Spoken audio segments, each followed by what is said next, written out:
Esta orina lo forma en función a algo muy importante, una función básica de la nefrona llamada filtración. Entonces, la filtración más secundariamente ya la secreción, más la secreción y menos la absorción. Estas tres funciones básicas de la nefrona, que es filtración más secreción, cuando lo que se absorbe, se conoce como orina. Entonces, quien lo forma es el parénquima renal. O sea, quien forma eso tiene que ser el riñón, el parénquima, el riñón como tal. Este riñón, embriológicamente es el riñón metanefrítico o metanéfrico. ¿De dónde deriva este riñón? Del metanéfros. Su origen es el metanéfros. El riñón metanefrítico, el riñón definitivo, es el que tiene ¿qué cosa? El parénquima renal, que está representado por la nefrona. La nefrona entonces filtra, secreta y reabsorbe. No absorción, sería reabsorción. Es muy diferente. Una cosa es absorción y otra cosa es reabsorción. ¿Ya está? Y la vía urinaria, por donde ya sale lo que el riñón forma. Entonces, acá, ¿qué voy a dibujar? Esta cosa. Esto es justamente una nefrona. Ahí está. Algo así. Entonces, la nefrona, ya, y la parte de tubos colectores que finalmente van a desembocar en todo lo que se conoce como vía urinaria. ¿De dónde deriva esta vía urinaria? De aquello que se conoce como el yema ureteral, directamente de la yema ureteral. La vía urinaria de la yema ureteral y el riñón metanefrítico, el metanefros, la nefrona, el parénquima renal, el riñón. ¿Dónde se da la filtración? Acá. La secreción, cualquier parte capilar del túbulo, secreción. Y la reabsorción, igual. Reabsorción, filtración, secreción. ¿Y qué hace esto? Excreción. La excreción de quién? De la orina. Ya está. Las funciones básicas que tiene el riñón, sobre todo, son muy interesantes sus funciones endocrinas. Y de ahí que se van a dar las manifestaciones clínicas, sobre todo en la enfermedad renal crónica, terminal con insuficiencia renal. Entonces, dentro de las funciones endocrinas que tiene el riñón, una de las cosas que hace es activar la vitamina D3. ¿Dónde activa la vitamina D3? Recuerden que las células de la parte más activa de este riñón, túbulo conformado proximal. Ahí se activa la vitamina D3. Entonces, no es que sintetice, lo activa, lo hidroxila por segunda vez en la posición 1. Ya hace la segunda hidroxilación en las células del túbulo contorno proximal. Ahí. Otra función, la formación de la eritropoyetina. ¿Para qué sirve esta vitamina D3? Equilibrio del calcio. Por lo tanto, si es que el riñón falla, va a haber trastorno de calcio. Ya debemos resolver eso. Eritropoyetina, fundamental para qué? Para la inducción de la hematopoiesis. ¿Dónde específicamente se forma? En las células intersticiales peritumulares. Células intersticiales peritumulares. ¿Cuál es su función? Hematopoiesis. Si esto se altera, anemia. Ya, anemia. ¿Cuál es la otra función que va a tener este riñón dentro de las funciones endocrinas? Recuerden que va a secretar renina. Es muy importante porque secreta renina, y con la renina hace dos cosas fundamentales. Incrementa angiotensina 2 y el otro viene a ser aumenta los niveles de aldosterona. Incrementa angiotensina 2, incrementa aldosterona, porque lo que hace es activar el sistema renina, angiotensina, aldosterona. Esa es otra función que va a tener el riñón. Otra función básica que va a cumplir fuera de estos de acá, es, aquí lo agrego, el metabolismo. Ya esto sería algo más bioquímico. ¿Metabolismo de qué? Metabolismo de lo que es la insulina. ¿Por qué? Porque normalmente esto riñón tiene la insulinasa, y con la insulinasa degrada la insulina. Ahora, si el riñón falla, sabes que la insulina va a tener mayor tiempo de vida media. Entonces, de alguna forma, mantiene el tiempo de vida media de la insulina. Si la insulina administrada en pacientes diabéticos, ¿no? 2 ¿Dónde se metaboliza? ¿En qué parte? Bueno, en el riñón tiene un metabolismo por la insulinasa, ya, pero si el riñón falla, entonces la insulina se degrada menos, se metaboliza menos y por ende tiene mayor tiempo de vida media. Y de ahí entonces que en los pacientes diabéticos, la insuficiencia renal crónica básicamente mejora en el control de la glicemia. Ya, eso sería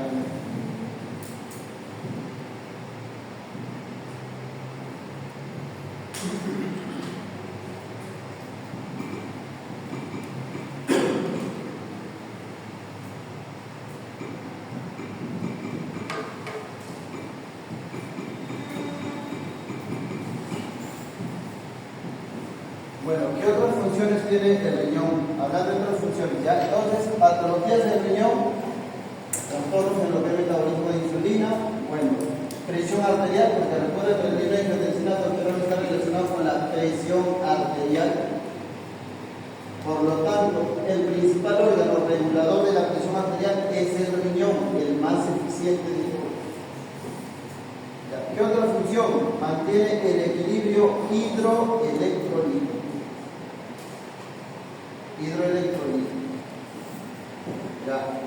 Electrolitos y agua. El agua, a través de una hormona que puede actuar en el riñón, es la antidiurética.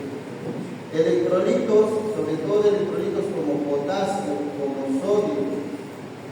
Estos dos, que son los más importantes, básicamente va a depender de quién, de aldosterona. La aldosterona es la responsable de regular los niveles de potasio y sodio, que son los dos electrolitos más importantes. ¿Qué otro electrolito por acá? Así secundario sería el calcio. Y el calcio, ¿a través de qué hormona? En el mismo riñón actúa la paratormona. PTH tiene efecto en el riñón. ¿En qué parte del riñón? Túbulo contorneado distal sobre todo. Ahí actúa y con ello lo que hace es reabsorber y recuperar calcio. La aldosterona ayuda a recuperar sodio, reabsorbe sodio, aumenta los niveles de sodio, pero disminuye los niveles de potasio. Y el agua por la hormona antidiurética. ¿A qué nivel? Tanto la aldosterona como la hormona antidiurética, tubo colector, principal lugar de acción de estos.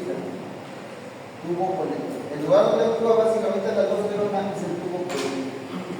Listo. ¿Qué más hay por acá? Tendríamos ya a lo que viene a ser el equilibrio ácido-base. Muy bien, y cuando hablamos de equilibrio ácido-base, fundamentalmente por tres mecanismos.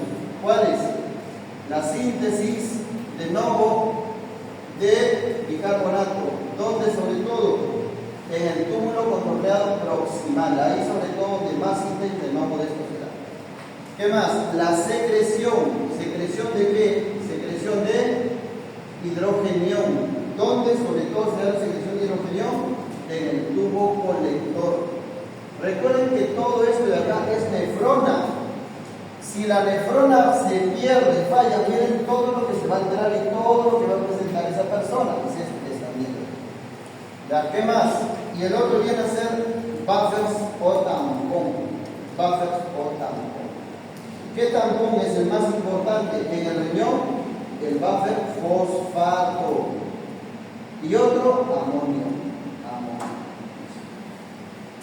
Esos son los tres mecanismos por los cuales regula el equilibrio ácido-base. ¿Quién? El riñón. Síntesis de nuevo de bicarbonato, secreta hidrogeniones y a través de los buffers o tampones. Por lo tanto, si mi riñón fracasa, voy a presentar anemia, voy a presentar calcio, trastornos en calcio, hipocalcemia posiblemente.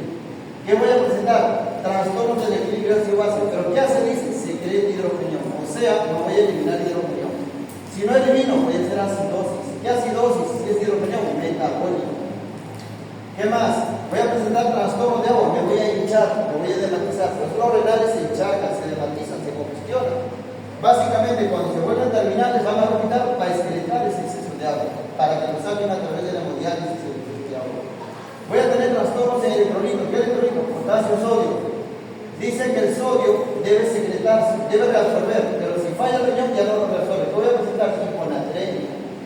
Dicen que el potasio se debe secretar, pero si el riñón ya no funciona, ya no lo voy a secretar, voy a retenerlo, vamos a hipercalesia, ¿se entiende?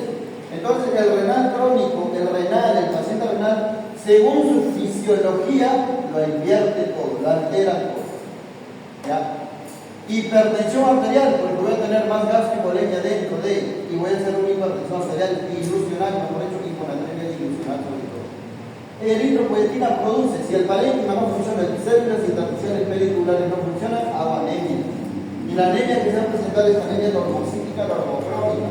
Activación de vitamina 3, cae la vitamina D3, voy a tener trastornos de metabolismo de calcio. Hipocalcemia entonces, porque ya no va a haber vitamina D3, porque el calcio, la vitamina D3 lo que hace es aumentar la absorción de calcio.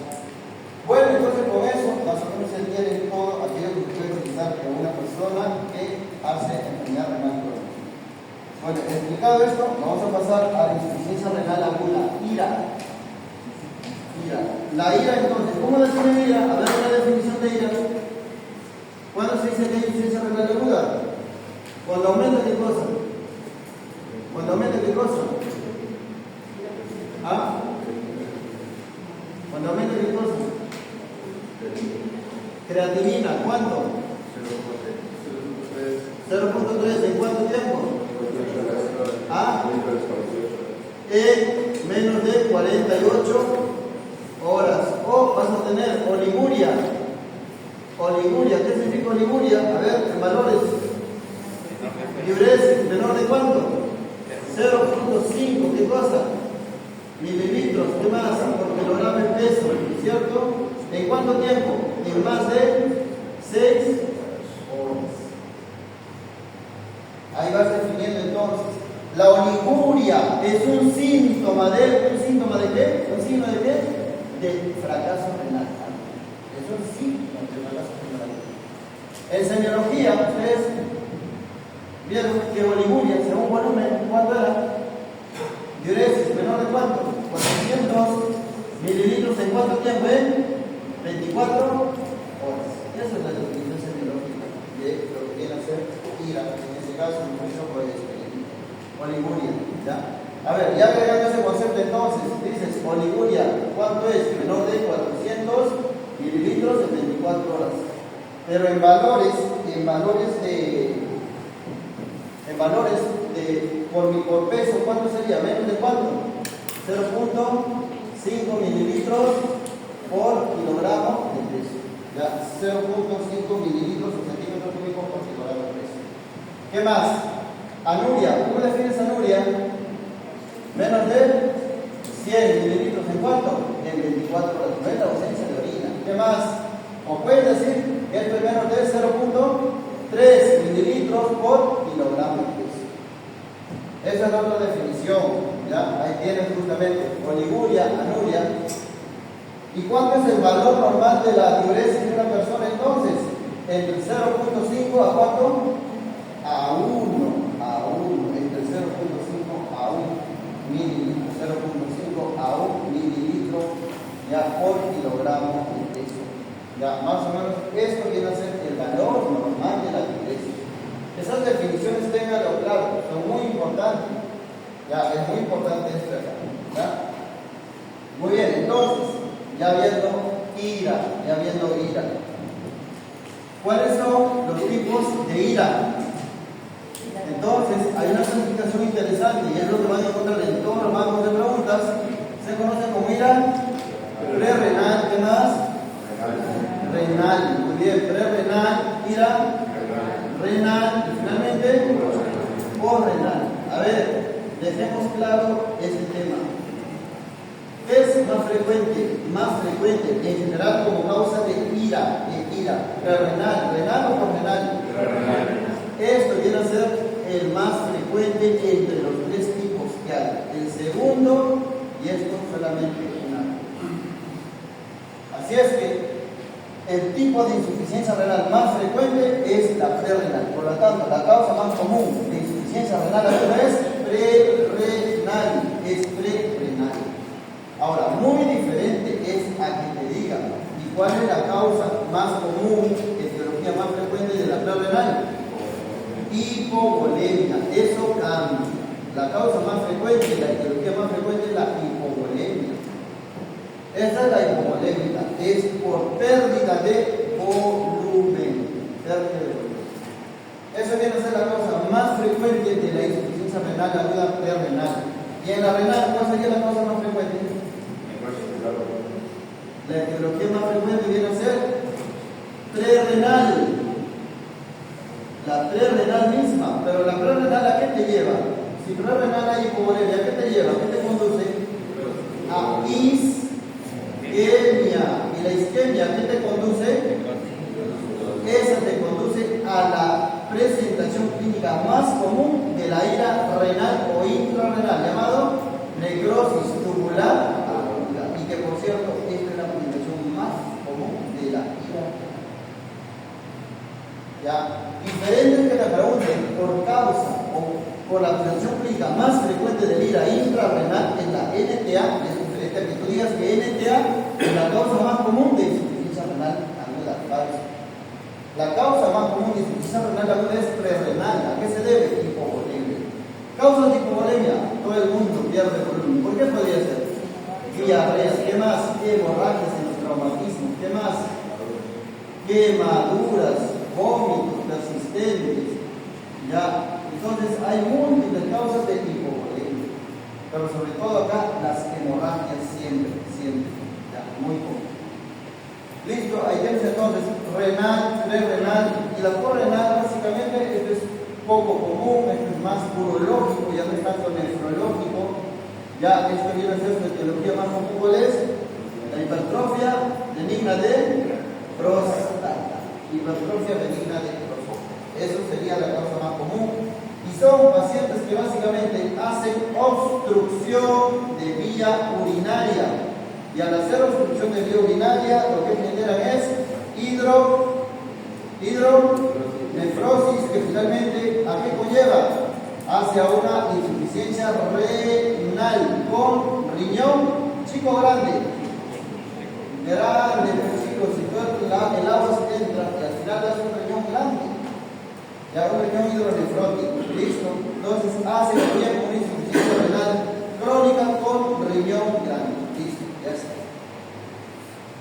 Muy bien, como el tema aquí es más obstructivo, entonces su manejo generalmente al inicio del ámbito hospitalario, cuando viene y demostrando el médico de nefrosis, es ponerle sonda y con eso es comprimir esa vía urinaria. En la etiología prerrenal entonces tienes justamente la hipovolemia, que es lo más común. Recuerden que aquí sería entonces la prerrenal con el tema de la hipovolemia, pero la pregunta es en cuánto tiempo esto se puede convertir en esta de acá. Porque estamos viendo que uno se convierte en otro, parece cardio. Insuficiencia renal, insuficiencia cardíaca derecha, que es la más común. Insuficiencia cardíaca izquierda, tal cual, porque uno afecta al otro. Entonces recuerden que para que una insuficiencia renal se pueda convertir en una renal, al final tiene que pasar ¿cuánto tiempo? De 48 a 72 horas de persistencia de esa ira renal. En 48 a 72 horas, si persiste la hipovolemia, esto se convierte en insuficiencia renal aguda intrarrenal. Ese es el tiempo y la manifestación máxima de que eso ocurre entre estos dos. Recuerden, viene a ser la oliguria. ¿Cuál es la manifestación clínica, no, que indica de que una insuficiencia renal aguda prerrenal se ha convertido en renal? ¿Cuánto tiempo debe persistir eso? Con esa hipovolemia, 48 a 72 horas, y su manifestación clínica más importante es la oliguria. Esa sería. Ya, muy bien, ya está. Esos datos hay que tener en cuenta. Ya. Ahora, en cuanto a lo que viene a ser, ¿no? Insuficiencia renal aguda, como toda enfermedad renal crónica, recuerden que a esto también, ¿no? Ustedes le conocen como AQI. Existe el AQI, las guías clínicas como tal están los famosos AQIs. AQI desde 1, 2 hasta 3, ¿no es cierto? ¿Cuánto aumenta la creatinina en AQI 1 aproximadamente? 1.5 veces su valor normal. En el 2, 2 veces. Y en el 3, 3 veces. Eso más o menos el que incremente la creatinina, ¿no? En este caso, en los llamados AQIs. Ahora, hay tiempos, hay más definiciones, pero al final hablar de un AQI 1, AQI 2, AQI 3 es más o menos hablar de la progresión clínica de esta enfermedad comunitaria. Ahora, ¿cómo diferenciar estas insuficiencias renales agudas? Si es prerrenal, si es intrarrenal. Y esto es lo que más interesa, diferenciar estos dos. Y para eso existe entonces en su diagnóstico los exámenes de laboratorio. Esto es fundamental. Dentro de lo que viene a ser clínico, sabemos la oliguria es una manifestación de insuficiencia renal aguda, pero dentro de todo esto, ¿ya? Y más es de intervención súbita o brusca, ¿ya? Y acá dentro del laboratorio, tener en cuenta lo siguiente: si es prerrenal o si es renal. Los más importantes, vamos a mencionar todo lo que aparece en los textos como tal. Solo los datos más importantes que debes tener en cuenta para diferenciarlo en un examen. Ya, prerrenal, renal. A ver, ¿cuáles son esos parámetros? Parámetros a tener en cuenta y en hacer. Uno, ya, la diuresis de inicio. Si hablamos de diuresis, la oliguria es positivo pero no marcado. Acá la oliguria es marcada. Ya, listo. ¿Qué más? En el examen, en el sedimento urinario, cilindros. ¿Qué cilindros hay en la renal? Si es deshidratación sobre todo, ya libros. Si están acá los cilindros, si es agudo, eran granulosos. Si son agudos, sobre todo esto tienen que ser granulosos. Cilindros granulosos. ¿Qué más? El fena, fracción excretada de sodio en porcentaje. Fena, si es renal, si es prerrenal, ¿cómo es? Menor a 1%. ¿Qué significa menor de 1%? Que se reabsorbe sodio del túbulo, ¿sí o no? Claro, porque aún no hay necrosis tubular aguda, entonces el túbulo funciona y se reabsorbe. Y por eso es que el fena, la fracción excretada de sodio es baja. Ya, pero si tienes un fena más de 1%, significa que el túbulo ya lo está perdiendo. Ya que el túbulo ya lo está perdiendo. ¿Qué más? La osmolaridad. ¿Cuánto de osmolaridad hablamos? Menor de 400. A ver, ¿cómo sería con la prerrenal? ¿Más de 400 o menos de 400? ¿Ah? Si le quitas sodio, ¿cómo sería eso? Si le quitas sodio y agua, ¿cómo sería eso? Más de 400. ¿Y cómo sería acá? Menor de... Ya, toman con 400 o 500, 400, no toma, ya así más o menos 400. ¿Y cómo sería el sodio urinario? Sodio urinario. Si recuperas prerrenal, entonces menos de 20. Y si no lo recuperas, más sodio aparece en la orina. ¿Qué es eso? Más de 20 o más de 40. Hay bibliografías que te ponen 20. Es que, como les digo, puntos exactos tómenlo y tómalo como referencia. Si está más o menos, nada más, y con eso va. Estos serían los parámetros más importantes a tener en cuenta para la intención de cualquier pregunta. Si estás frente a un AQI o una insuficiencia renal aguda, ya renal o renal. Ahora, ¿a qué va todo esto? ¿Cómo así ocurre todas estas cosas? ¿Y cómo así esto es viable? Esto justamente ocurre por lo siguiente. A ver, veamos. Aquí está la nefrona. Ahí está la nefrona.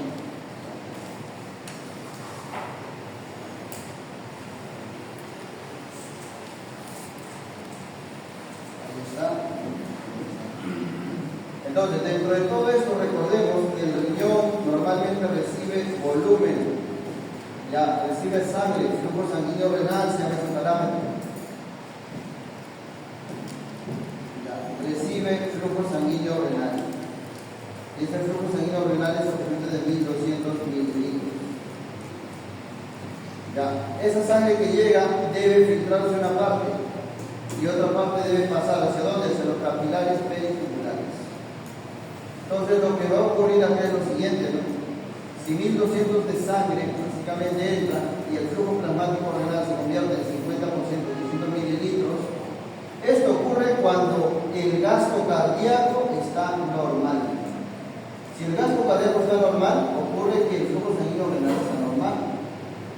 Si el gasto cardíaco baja, el flujo sanguíneo renal baja, el flujo plasmático renal baja. Y por lo tanto, menos sangre llega a lo que viene a ser la parte de la médula. Entonces, el riñón tiene estas dos partes. Tiene hacia arriba su corteza y hacia abajo su médula. Ahí está.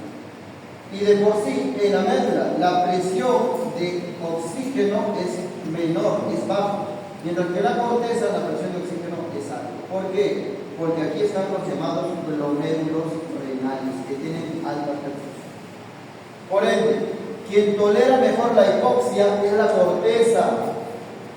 Tolera la hipoxemia. Claro, si se pierde volumen, se pierde gasto cardíaco, menos sangre llega a todo el riñón. Y quien lo va a tolerar mejor esa hipoxia es la corteza, pero no lo va a tolerar bien esto la médula. Entonces, la médula es sensible a la hipoxia, a la hipoxemia. Entonces, ¿qué ocurre en los shocks hipovolémicos, en los llamados shocks, en las hipovolemias en general? Menos flujo sanguíneo renal. Menos sangre al primer sistema, el sistema sanguíneo del riñón, que es el glomerular, y por ende mucho menos sangre al túbulo. Por ende, quien es más fácil de necrosarse, de lesionarse, no es la corteza, es el túbulo. De ahí entonces, que si menos sangre llega a lo que viene a ser la médula renal, acá lo que va a ocurrir va a ser necrosis tubular aguda por afectación sobre todo del tubo o del asa. Entonces, esa sería más o menos la progresión de hipovolemia a renal y el renal a la NTA. ¿Cómo así se da la NTA? Es porque el túbulo no tolera bien la hipoxemia. Esa sería la explicación para esto. Ya, muy bien. Así es que si hubiera hipovolemia, el tratamiento es agregar fluido, hay que agregarle fluido y de alguna forma forzar la diuresis, y eso básicamente se forza con diuréticos. Ya, eso sería lo que. Bueno, este sería lo que alcanza más importante para la insuficiencia renal aguda. Ahora vamos a pasar a la enfermedad renal crónica.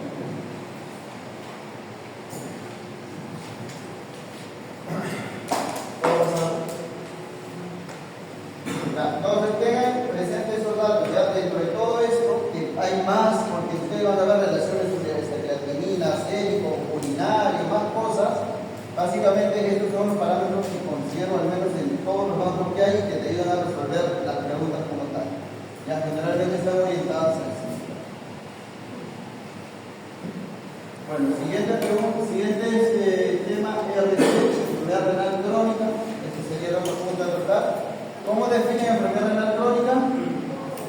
¿Cómo definen? Tasa de filtración glomerular menor de cuánto? 60. ¿Por cuánto tiempo? Por 3 meses. Eso quiere ser la definición de enfermedad renal crónica. Así se define enfermedad renal crónica. ¿Ya? Entonces, cuando hablamos de enfermedad renal crónica, las causas, la etiología más asociada a dañar el riñón, ¿quiénes son? Primerito de todos, la pandemia. ¿Qué es la pandemia? Diabetes, mellitus y sobre todo el tifus. En general, diabetes, mellitus. Ya, el órgano que más va a dañar, que más va a afectar dentro de todos, la diabetes mellitus viene a ser el riñón. Ya, diabetes mellitus. Diabetes mellitus, acuérdense con un término, si es que por ahí escucharon en bancos, nódulos de Kimister-Wilson. Acuérdense de este término. Si por ahí le ponen en la microscopía, se evidencia, se verifica nódulos de Kimister-Wilson, eso se relaciona con diabetes mellitus. Ya, el otro que está asociado a esto es la otra pandemia. ¿Cuál es? Hipertensión arterial. Que por cierto, su afectación no es tanto parenquimal como esta, es más vascular, pero igual produce insuficiencia renal. Y otra causa que está ahí asociada, ¿cuál es? Las llamadas, que era el primer tema que habíamos hecho, glomérulos nefritis. Entonces, ahí tienes la primera causa, la segunda y la tercera. Esta sería la causa más frecuente. Esta es la causa más frecuente de enfermedad renal crónica. Cuando se habla de RC, ya, recordemos que la enfermedad renal crónica tiene básicamente estadios, y aquí es un poquito donde tenemos que ver. Recuerden, el riñón tenía sus partes. El riñón tiene sus partes. Tiene una parte parenquimal, aquí está el parénquima. Normalmente el riñón en condiciones fisiológicas normales tiene dos partes bien diferenciadas. Una parte que se llama corteza y otra parte que se llama médula. Eso es lo normal. Si nosotros hiciéramos a esto una ecografía y midiéramos cuánto mide la corteza, ¿cuál es el valor normal de la corteza? 10 milímetros, 1 centímetro, eso es el espesor normal de la corteza renal. Ya, ese es su valor normal hablando de ecografía. ¿Cuánto es su valor normal? 10 milímetros. Así que el valor normal de la corteza es 10 milímetros aproximadamente. Pero también hay una cuestión en ecografía, que es un estudio muy útil para este riñón. Se puede hacer el término o la llamada diferenciación córtico-medular. Córtico-medular. ¿Cómo es eso? Normalmente la corteza se ve. ¿Cómo se ve la corteza? Claro o oscuro. La corteza con C de claro se ve mucho más claro. Eso en ecografía es hiperecogénica. Y la médula normalmente se ve más oscuro. La médula se ve oscuro. Mientras que la corteza se ve más claro. Esto de acá debe mantenerse. Si el riñón está bien, está en un estado adecuado, esta diferenciación córtico-medular que consiste en diferenciar la hiperecogenicidad entre la corteza y la médula siempre se debe mantener. ¿Ya? Y en función a qué se hace la diferenciación córtico-medular, a la ecogenicidad del riñón. Entonces, la corteza es hiperecogénica, esto es hipocogénica. Y eso es lo normal. ¿Por qué? Porque la corteza estaba mejor. ¿Qué cosa mejor? ¿Qué tenía más?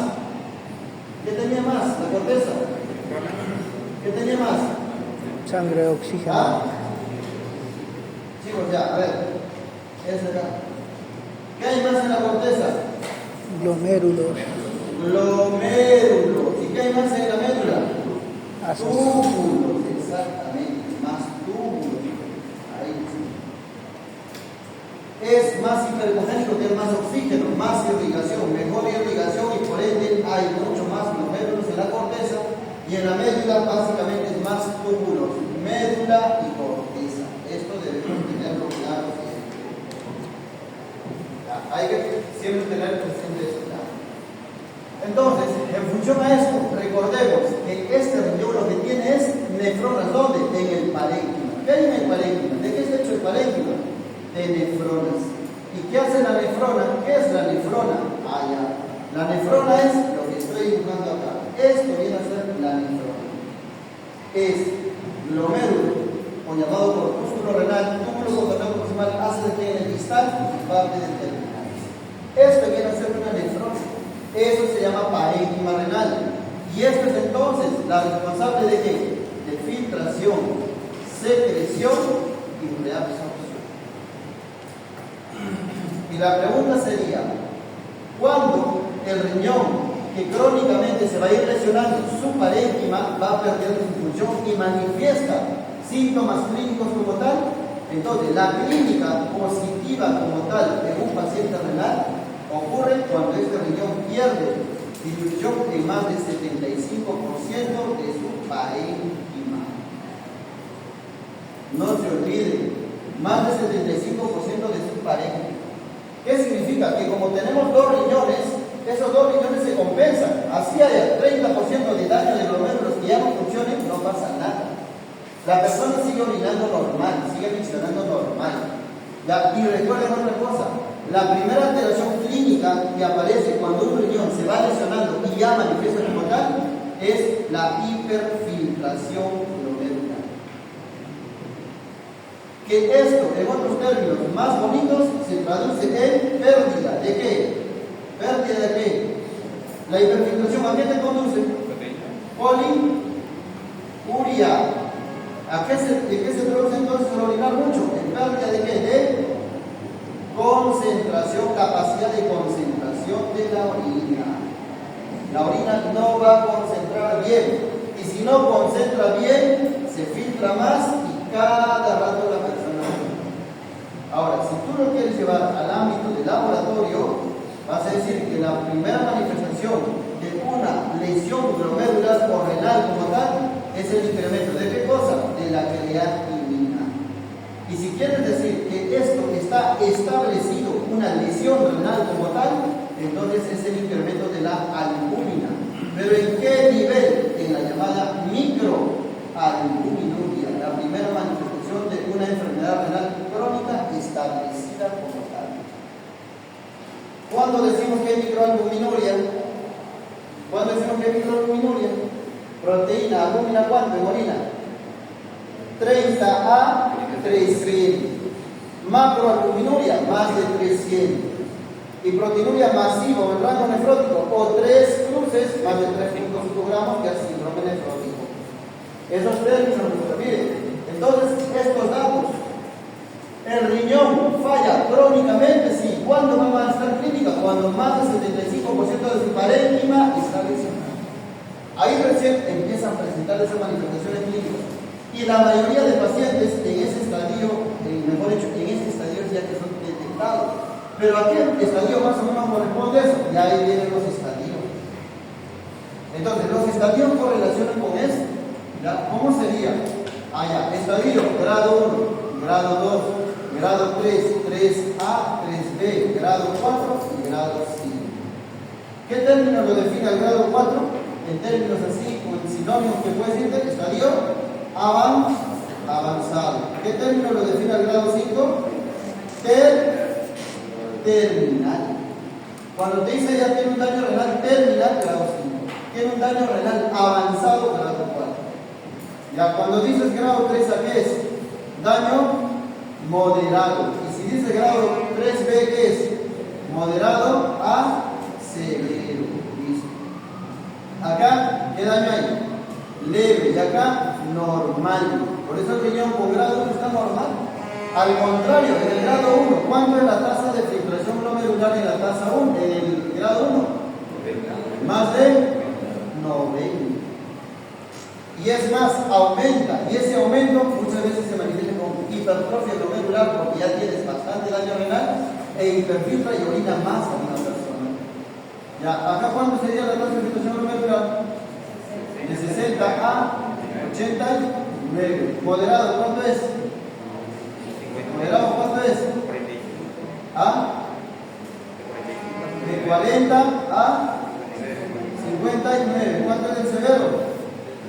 30 acá 45, ¿no? 45 a 59. ¿Y acá cuánto es? 30, 44. Muy bien. ¿El avanzado cuánto es? De 30 y cuánto? De 15 a 29. ¿Y cuánto es el terminal? Menos de 15. Listo. Esto de acá ya va a correlacionar mucho con la clínica. ¿En qué estadio la mayoría de personas presentan como tal ya algo de clínica? Clínica como tal, que ya se manifiesta.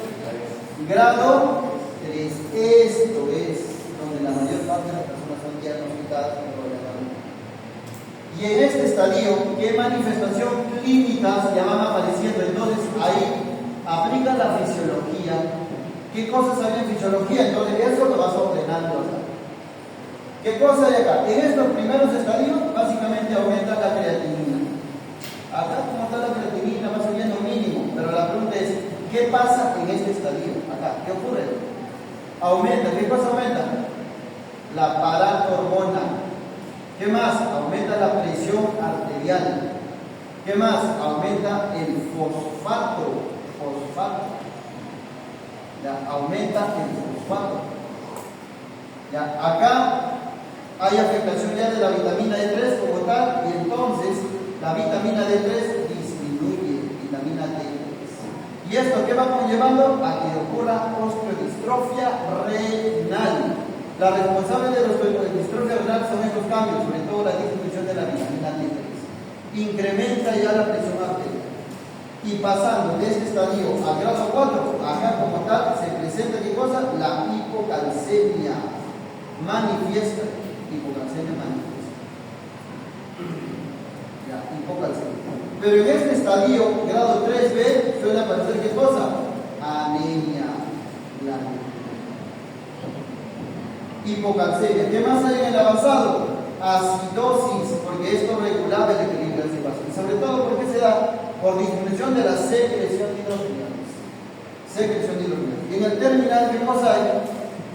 ¿Qué electrolito es el responsable? Acá en el grado 4 hay acidosis, hiponatremia y hay hipocalcemia. La hipocalcemia es el grado 3. Y en el último estadio, ¿qué cosa hay? Uremia. ¿Y cuál es la otra manifestación? Porque la urea se tiene que eliminar por el riñón, acuérdense. ¿Qué más? Y va a haber acá ¿hiper qué?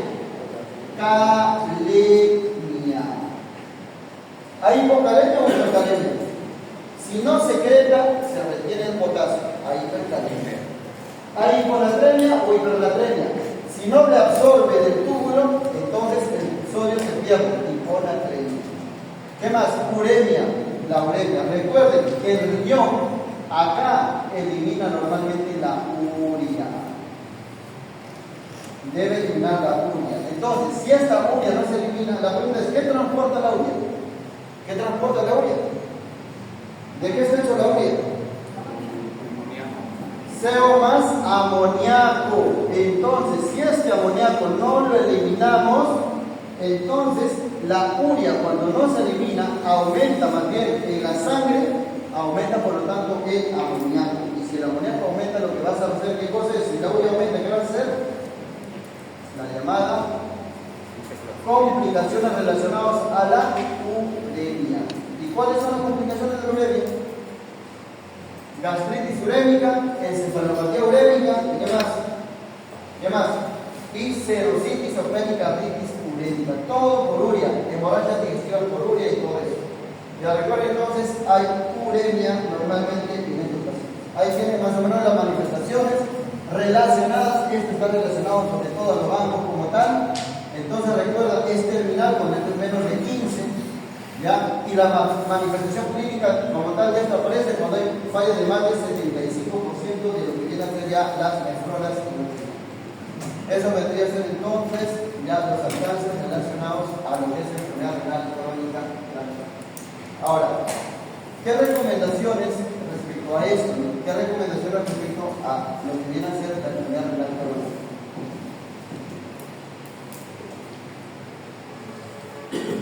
Entonces, si hay uremia, ¿de dónde viene la urea? ¿De dónde viene la urea? ¿De qué? ¿Producto de qué es la urea? ¿Del metabolismo de qué? ¿Qué cosa se metaboliza y se convierte en urea? La proteína. Proteínas, pues. Entonces, si de por cierto paciente hace uremia, ¿qué cosa le tienes que restringir a estos pacientes? Restringir proteínas. Tienes que bajar el consumo de proteínas. ¿Qué más?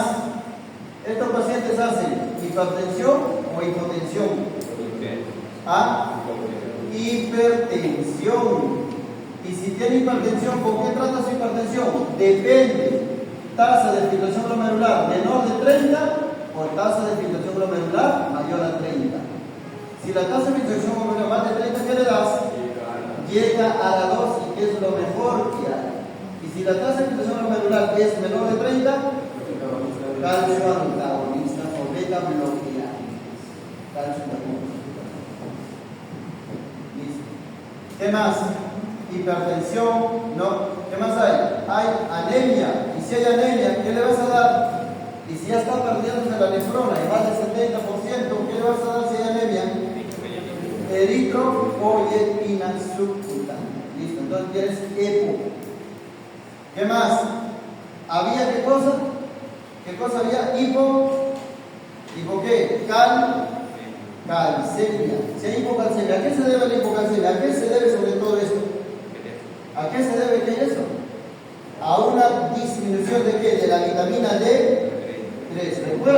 Recuerden esto para que puedan relacionar. Hay caída de vitamina D3 porque no se activa esta vitamina. Y la respuesta del organismo humano, ¿cuál es cuando cae la vitamina D3 en la RC? ¿Aumentar qué cosa? La paratormona. Entonces, en la enfermedad renal crónica lo que hay es un incremento de paratormona secundario. No es porque la PTH tenga un tumor, algo y esté secretando, no. Es porque cae la vitamina D3. Y si la vitamina D3 cae, su consecuencia, ¿cuál es? Hipocalcemia. Pero, ¿cuál es el efecto de que haya hipocalcemia? Estimular a las paratormonas. ¿Para qué? Para que aumente el PTH. Si aumenta el PTH, ¿qué ocurre en el organismo? Aumenta, ¿qué cosa? La resorción. ¿Resorción qué? Ósea. Y con esto, ¿qué cosa aparentemente incrementa? Aumenta el calcio. Pero este calcio finalmente no se queda en sangre y se va al tejido. ¿Y qué genera? distrofia renal. Eso es lo que ocurre, la autodistrofia renal. Así es que cae la vitamina D3, aumenta la PTH, pero hermano, porque eso se convierte en un círculo vicioso donde el calcio finalmente se va perdiendo. Y si hay hipocalcemia, entonces, y es por vitamina D3, ¿qué le vas a dar? Le vas a dar vitamina D3. Vitamina D3 y la vuelta también carbonatos de calcio, calipónica, carbonatos de calcio. Muy bien, ya estaría entonces eso y se tiene que hacer regulaciones del equilibrio hidroelectrolítico y de medicaciones. Ya consideraciones importantes que hay que tener en cuenta en los pacientes renales. Muy bien, ya está. Eso sería entonces en cuanto al tema de hoy. Y por último vamos a ir a los electrolitos. ¿Puedo pasar? Sí, los electrolitos. Entonces, dentro de los electrolitos, recuerden, el órgano más importante en la regulación de los electrolitos, ¿quién es? El riñón. El órgano más importante en la regulación de los electrolitos es el riñón. ¿Qué electrolitos? Sodio, potasio. Pregunta, ¿quién es la hormona reguladora del potasio? Aldosterona. Aldosterona, esa es la hormona reguladora del potasio. La hormona reguladora del potasio es la aldosterona. ¿Quién es la hormona reguladora del sodio? Aldosterona también. Pero no solamente esto, también está angiotensina 2. Los reguladores del sodio quieren ser angiotensina 2 y aldosterona. Listo. Ahí entonces, el sodio, valores normales. ¿Cuánto es un valor normal? 135, 145. ¿Cuánto es el valor de potasio? 3.5 a 5.000 equivalentes litros. Estos son los valores normales que van a tener. Entonces, el sodio puede presentarse como hiponatremia, que por cierto es más frecuente que la hipernatremia, o hipernatremia, ¿no es cierto? ¿Cuándo dicen que hipernatremia? Sodio sérico más de 145. ¿Cuál es casi hipernatremia? Sodio sérico mayor de 135. 1000 equivalentes. ¿Qué más? Luego tienes potasio. Y cuando tú hablas de potasio, dos opciones. Puedes tener hipocalemia, o puedes tener hipercalemia. Cuando dices que hay hipercalemia, potasio está más de 5 o 5.5 mil equivalentes litros. Y hipocalemia, potasio menor de 3.5 o 3.000 equivalentes. Listo, ya está. Muy bien. Todo esto como tal, su manifestación máxima viene a ser qué cosa? Problemas neuronales. Y de todo esto, su manifestación máxima, ¿qué es? Problemas sobre todo musculares. ¿Cuántos tipos de músculos tenemos? ¿Cuáles? Liso, ¿qué más? Cardíaco, ¿y qué más? Esquelético. ¿Qué presenta en el esquelético cuando hay problemas de potasio? Calambres. ¿Qué presenta en cardíaco? Arritmias. Y esto es la razón máxima por la cual deben tratarse los trastornos de potasio. Arritmias. ¿Y qué presenta en el músculo liso? Ilioparalítico. Arritmias, calambres. Estas son las tres manifestaciones básicas que se encuentran en los trastornos de potasio, por ahí tienen que relacionarse. Ya estamos. Si es hipocalemia, entonces hacen trastornos cardiológicos, sí. Entonces, sobre todo, hiporicas. Ambos van con el problema de lo que es el corazón. Ya, a ver, veamos esto. Si nosotros tenemos hipercalemia,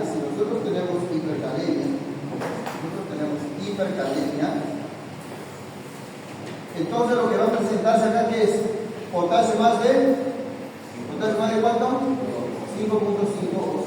Ya, a ver, si el potasio sube más de 6.5, aquí lo que interesa es que este suele establecerse y presentar trastornos en el electrocardiograma. Esto es lo que interesa. Ya, ahí están las preguntas por ahí. Entonces, en la hipercalemia, ¿qué encuentras? Básicamente, el trastorno electrocardiográfico, sobre todo con potasio más de 6.5, presentas trastornos indica aquí. ¿Cuáles son esos trastornos? En orden. Primero, la T picuda. Segundo, ¿cuál es? P aplanada. Y tercero, tercero y la más grave, ¿cuál es? QRS ancho. ¿Y qué sigue a esto? ¿Qué sigue a esto? A esto le sigue paro cardíaco. Puede ser el sístole o puede ser el diástole. ¿Ya? Listo. Entonces ahí tienen justamente el EKG. Miren, primero, segundo, tercero. Primero la onda T, segundo es la onda P y por último es el QRS. Eso viene a ser el secuencia grave.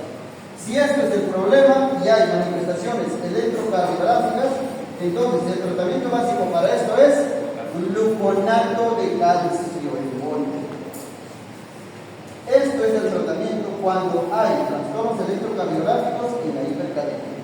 Pero si no hay trastornos electrocardiográficos, el tratamiento de esto, tratamiento con trastornos electrocardiográficos, tratamiento sin trastornos electrocardiográficos, es la redistribución del potasio. ¿Y cómo redistribuyes? Con solución. ¿Qué solución? Polarizante. A ver, Indai, ¿cómo se prepara la solución polarizante? ¿Qué cosas combinan? Insulina más dextrosa.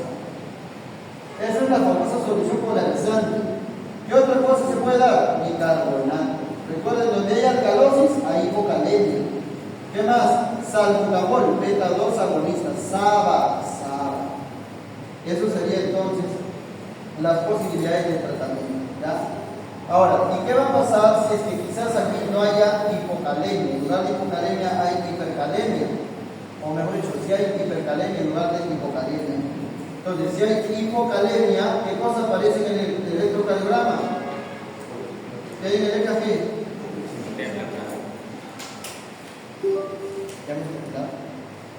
El de tiempo. Sí, ¿no? Ya chicos, pueden salir.